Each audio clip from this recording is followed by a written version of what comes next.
Hey, I'd like to welcome you to another episode of Mission Matters. My name is Adam Torres, and if you'd like to apply to be a guest in the show, just head on over to missionmatters.com and click on Be Our Guest to apply. All right, so today is a very special episode. We have a return guest in our midst. Her name is Kay Wilson-Bolton. She's author of the newly released book, Harvard Shelter, How Two Small Southern California Cities Saved Their Homeless Shelter. I'm proud to be holding a copy of it in my hands. So we got a lot to talk about this book. But Kay is also the volunteer director over at Spirit of Santa Paula. And we've worked together in the past, and we've also published some of her work and some of the Santa Paula story in the past and her real estate background in the past as well. So, I mean, Kay, at this point, you're a co-host. Welcome. Should I say welcome back to the show, or should I say here's the mic? It's always nice to be with you, Adam. Thank you so much for caring about so many things. Well, Kay, I know you know the drill, and I'm always thrilled to ask you this question, and it's a privilege. So we'll start this episode the way that we start them all, with what we call our Mission Matters Minute. So, Kay, as you know, at Mission Matters, our aim is to really amplify stories that we feel need to be heard from mission-based individuals and organizations. So that's our mission. Kay, what mission matters to you? The most important thing to me right now is making sure that people have a safe place to sleep at night. I wish there were a number of dwelling units that people could actually live in, like apartments and duplexes and mobile homes and anything affordable. But for those who are experiencing homelessness, the only option really is a shelter. And so I'm committed to doing what I can in my community. I would love to worry about Ventura, Santa Barbara, Oxnard, but I've been planted here in Santa Paula, Fillmore, and Piru, known as the Santa Clara River Valley. And so that's where I'm going to do what I can to give people shelter, good food, and encouraging words. Yeah. Well, love having you on the show, and love bringing mission-based individuals on the show to share, why they do what they do, how they're making a difference, and really like what we can all do to get involved and to help as well. So at the end of this, just for everybody watching this, of course, I'm going to give Kay the opportunity to leave websites, other things, so that people can get involved. So keep that in mind as this interview unfolds. So Kay, I was racking my memory earlier today, and I'm trying to figure it out. So how long ago? So Harvard Shelter, I know the book wasn't named and we didn't have the full book done yet, obviously, but when did we start this project? Like, just the conversations. I feel like it's been a solid 1-2 years, maybe a little bit more. It's been closer to 2 years. I think on Facebook, I saw you talking about Mission Matters, and I said, I wonder who that guy is. And so you invited anybody to visit your website or your Facebook page. And that was our original connection. And I knew that I have a story to tell, and I wanted to connect with somebody who could help me tell it. Yeah. Yeah. And so as we've worked through this publishing journey, we've done some co-authored books together. And then this is your first, like I like to say, the Opus, the big one here. And this encapsulates a lot of the things that we've been working on throughout the years, and to put it all in one book. First off, for authors out there, I asked this question for them, or would-be authors, like, what's it like going through the process of putting together like the full book? If it wasn't for Marguerite Bonnet, I just could not have done it. I think we worked together about a year. I'm a full-time real estate broker and managing the Spirit operations as a volunteer, and some of the other things I do was really problematic for timing. So what's interesting is I would think of a subject, and at first she was interviewing me and taking notes, and I thought I gotta make this easier for both of us. So when I would be driving, I would actually send myself an email, and I would talk about Maria and what happened to her on her first day of work, and just amplifying the story. And then when I get back home, I would cut and paste it into a Word document, dress it up, and then send it to her, and there was a chapter. So she was wonderful about making it easy to read and adding, subtracting words that were beneficial. So, oh gosh, she was wonderful. So I couldn't have done it without her. And actually, I got to a point in, I think, September when she said, Kay, you have to cut this off. And it was good advice because I could have kept going just with the stories of people's lives, connecting with them, trying to find services, bringing them into the shelter, getting them settled, oriented, giving them a little hope where they had none. So without Marguerite, it wouldn't have happened. But it took a good year to get it to completion. Whether it was on those drives where you were dictating or in the editing process or at any point in the process, was there any reflection points or things that kind of just surprised you, like about yourself? Like I know whenever I'm doing kind of a deep dive, and I recently came out with a book maybe a year ago or so, and I had to really reflect on myself and as an entrepreneur and from an angle I hadn't in the past. I learned a bunch of things that I'm like, whoa, I didn't really remember sometimes, and otherwise, like, was there anything that surprised you on that journey for yourself? There were many things. And, even today, I've picked it up and kind of read a chapter, and I think, how did we do that? And that's particularly true of the chapter on the early years. I am astonished that we ever did that. And so it's kind of like learning to swim as you go. You learn a little more, you do a little better next time. And the chapter on early years was very emotional to write and then to read. And I had to go back and really redact some things that I knew would be hurtful to me in this community where I still live, talking about the people who were very mean and very much in opposition to trying to help people who are homeless. And I still hear that today. Homelessness is becoming a household word where we've just become kind of complacent about that. I watched The Great Gatsby again over the weekend just to take a break from things. And there was a line in there where one of the rich women said, the rich get richer and the poor get children. And I thought, what a terrible thing to even think, but it's true.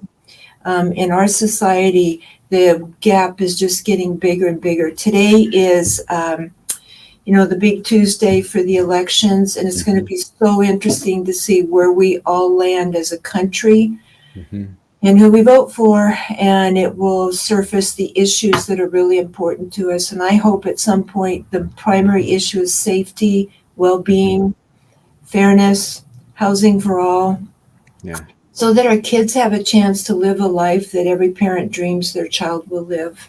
So back to the question, yes, I am astonished that we ever did that.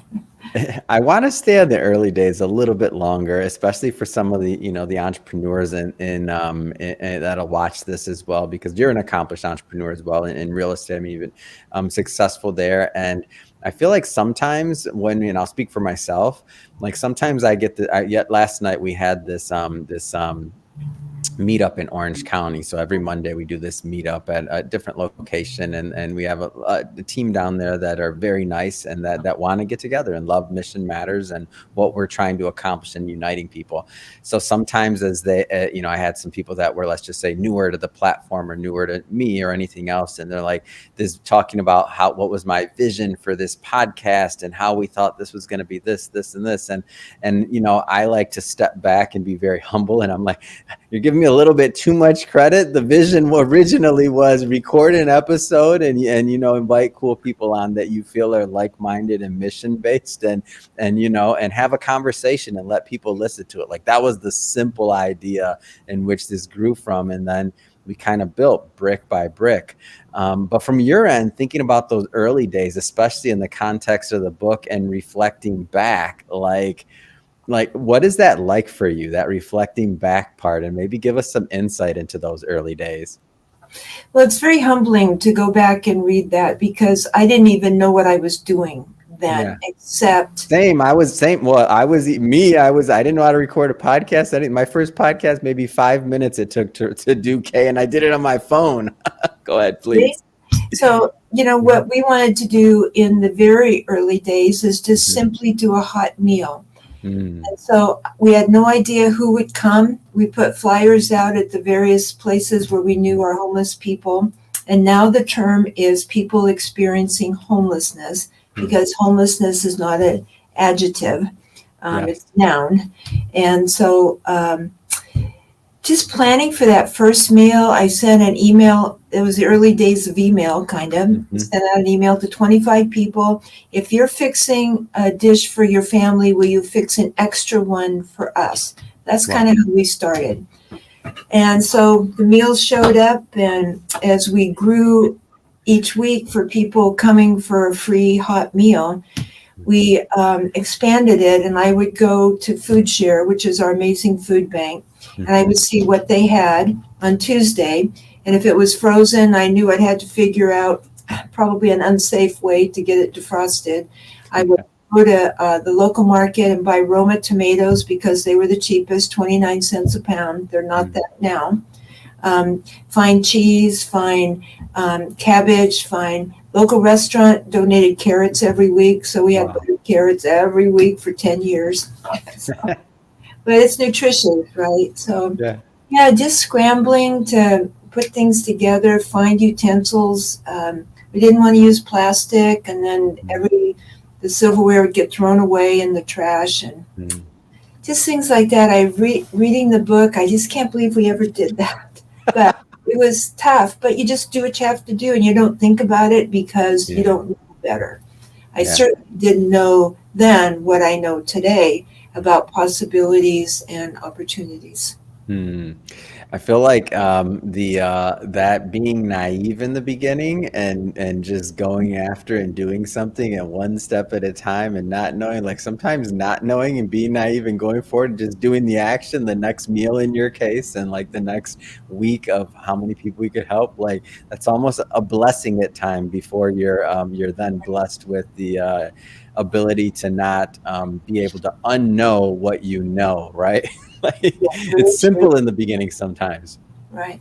You know, when I look back, we had for 1 week, we had $25, and I had to decide, we used takeout containers for people who didn't want to sit down and eat. And then we grew. And so we have a budget now about $2 million a year, which is like unbelievable growth. But, God was so much a part of it, and blessing us, giving us setbacks, giving us challenges, giving us disappointments. And I know it's to see if we were in it for the long haul or not, and what is the level of commitment to people who really need help. And so here we are, different audience, but same problems. What do you hope, jumping around a little bit here, what do you hope that the readers of Harvard Shelter get out of this book? Probably two things. I didn't know you were going to ask that, by the way. I'm going to say two things. One is that all things are possible. And if you have a longing to make a difference in your community, there is something you can do. It could be small, and it could be taking water bottles to the local park where people who are homeless are congregating. It could be anything is possible. And so, and there's power in numbers. Don't try to do it yourself. You can certainly have the idea, but involve as many people as you can who are like-minded. Ignore the critics. Ask them to leave you alone. If they want to criticize, do it in the background. Stay off Facebook. Don't be discouraged by setbacks, because view them as an opportunity to grow. And so if you've got 2 or 3 people in your community, you can do this too. And the other thing is, I want people to be kinder, think softer, speak more kindly about people who are experiencing homelessness. I catch myself sometimes driving by the pretty little gazebo in Santa Paula, and there are 3 or 4 men huddled with blankets early in the morning.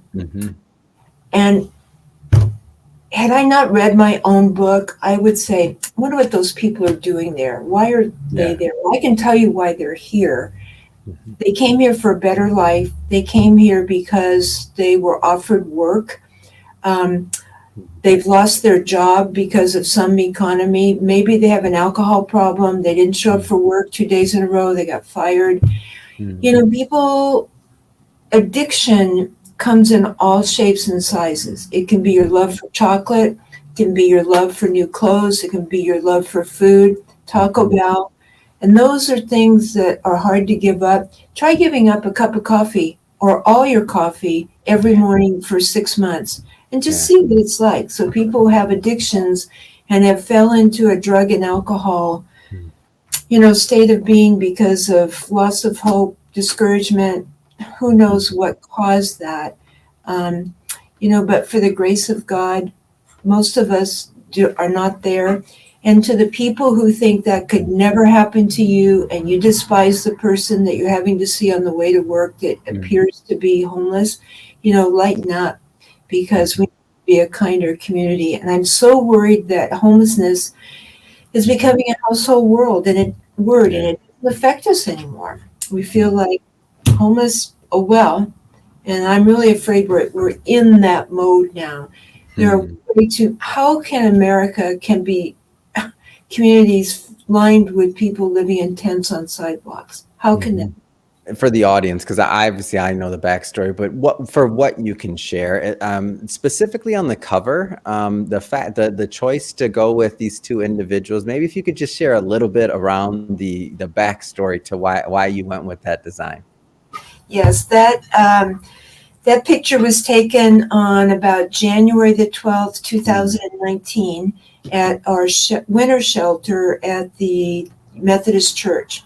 Sabriana and Nomi are a couple, and they but at that time, their daughter was 4 years old, and they had lost their shelter because they were renting a room, paying the rent to another tenant who was the actual lessee of the property, and the tenant was not paying the rent. So 11 o'clock at night, they were told by the tenant and the person receiving their rent that they had to be out at 6 a.m. because the sheriff was coming to evict them all. And of course, they said, how can that happen? Because we paid our rent. Well, the tenant used the money and didn't pay the rent to the landlord. So at 6 a.m., they found themselves homeless. And they had 2 bicycles and a little trailer behind one of them. And Christina was in the back. And I shouldn't have used her word, but she's in the book. It's all right. She was in the back. So for about 3 weeks, they were riding the streets of Santa Paula with Christine in the back. They would ride at night so she could sleep. And finally, the police officers said, we're not going to let you guys do this anymore. So they took Christine away one night.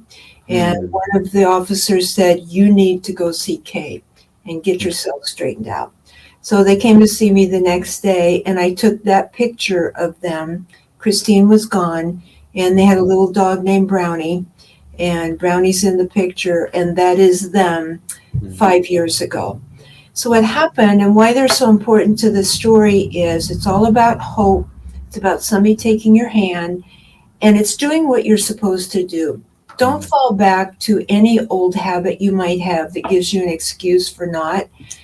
So they kept every appointment. They got connected with homeless services, behavioral health. They had a caseworker. They had to work with CPS, Child Protective Services, because Christine had been taken away from them. Nomi got jobs, and Sabriana was kind of taking care of the family.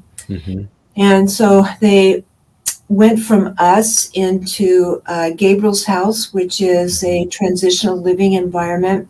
They were able to have Christine come visit. Christine had been placed with a beautiful foster family in Santa Paula. They allowed visits.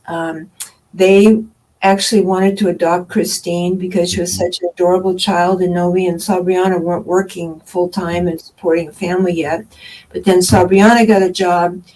They were able to afford an apartment. They found a landlord who was willing to give them a chance. That's another piece of this. So they rented a little studio. Christine was able to come back and stay weekends with them. And they evolved into both getting jobs, higher pay. They ended up working for Spirit of Santa Paula, both of them. Nomi is now the operations manager. Sabriana is the case manager, the lead case manager, and Christina's back, thriving in school, and they have their own apartment. They both have braces on their teeth. They have a budget. They have a savings account. I mean, it's a dream come true for how you want a story of sadness and sorrow and hopelessness to end.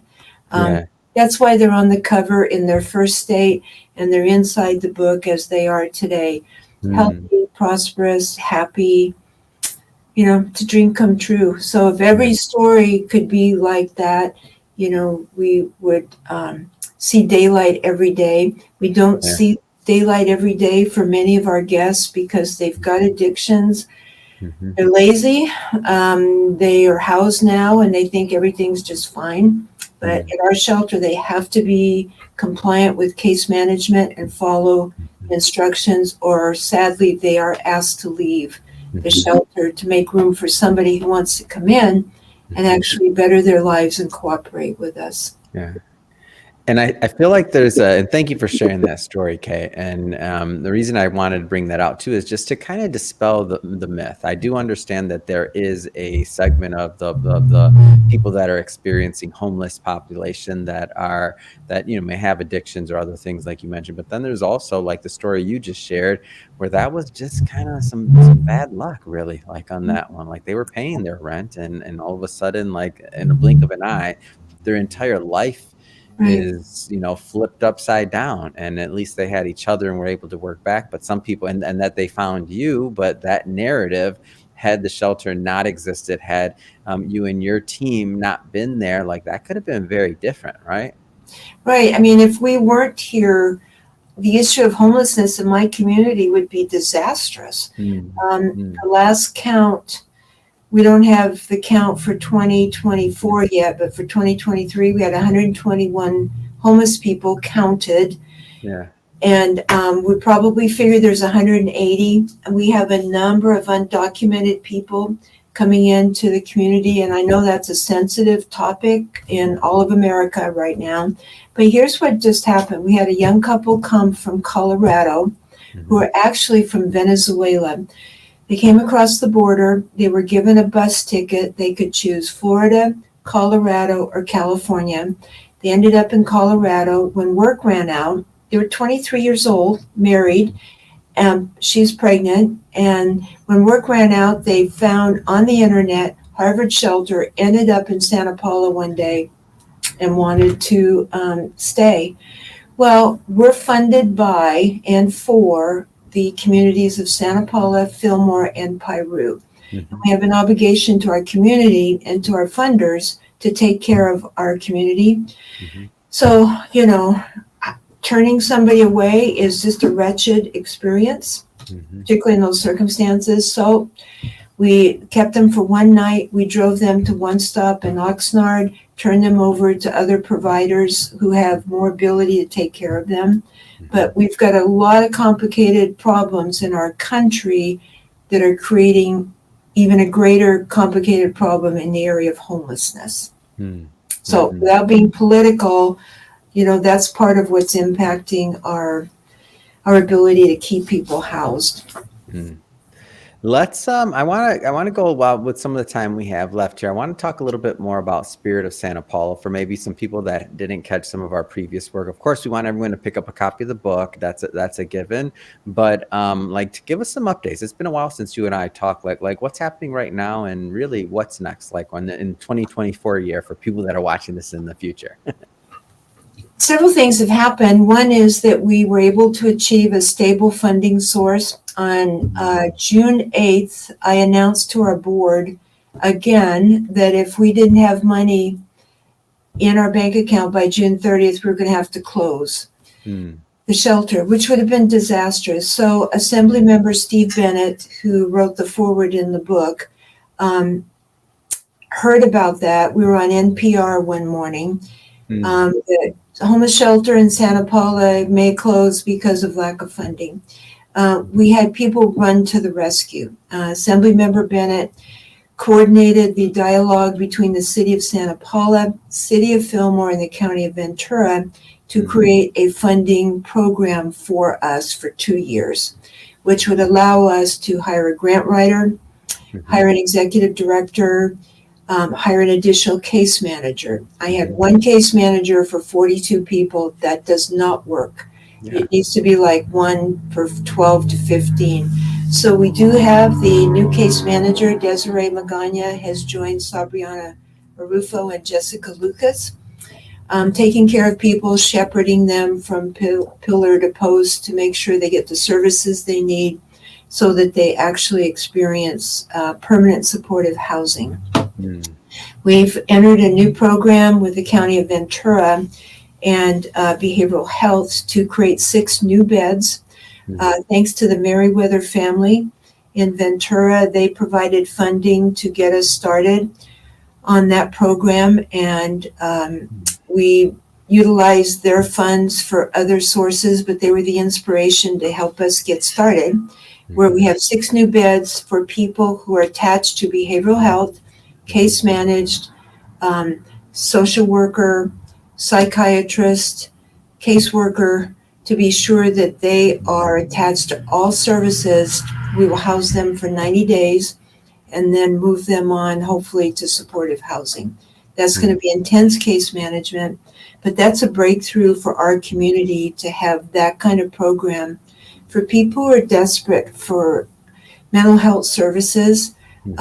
They've had breakdowns, they've been suicidal, but they're being managed so that they have outlets for services that deal with their particular challenges. And we want everybody to be housed. But in Ventura County, the cost of affordable housing is not affordable for anybody. And we just don't have enough places to put people. We have programs willing to provide funding, but we don't have the opportunities. And, and there's still just really harsh dialogue between people who have theirs. I mean, what I hear them say over and over, I worked my butt off for what I have, and they can too. It's just, yes, I'm glad you were able to do that, but there are people who didn't have opportunities, education, that first time job, a car that actually ran for 2 weeks. They invest money in a car because they think it's going to provide transportation. It breaks down. They can't get it registered. They can't insure it. Car disappears because it's towed, and there goes the opportunity to get to work.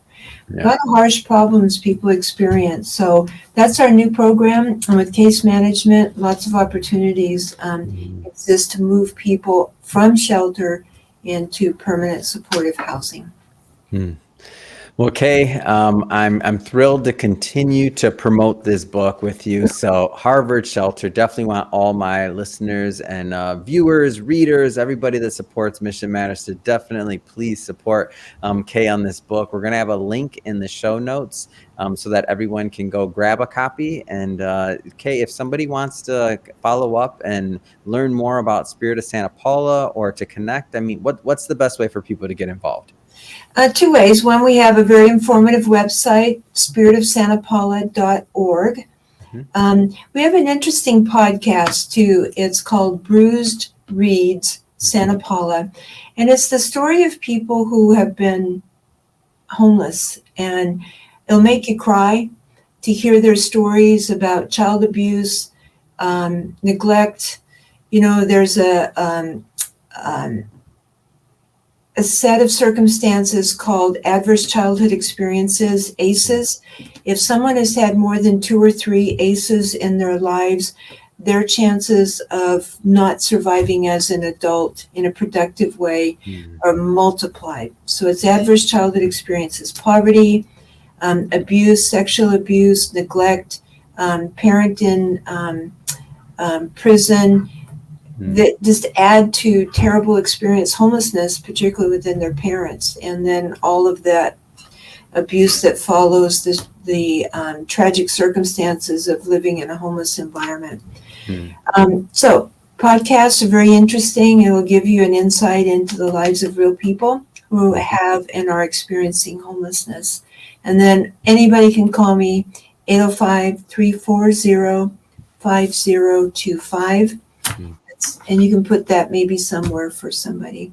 So happy to talk to anybody. And I'd encourage anybody who has a thought in their community, they want to do something, to call me. I'm available for consultation for free.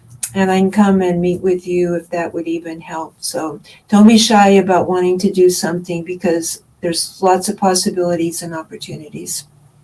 Fantastic, and we'll put that information into the show notes for the audience. And speaking of the audience, if this is your first time with Mission Matters or engaging in an episode, we're all about bringing on mission-based individuals to share, why they do what they do, how they're doing it, and what we can learn from that, so that we can all grow together. If you haven't done it yet already, hit that subscribe button, because we have more interviews coming up on the way, and we don't want you to miss a thing. And don't forget, pick up a copy of the book. There's a link in the show notes so that you can grab a copy as well. So I have mine, you grab yours as well. So Kay, thank you so much. It's a pleasure. I can't wait to continue promoting this book with you. Thank you, Adam. I appreciate you a lot. Bye for now.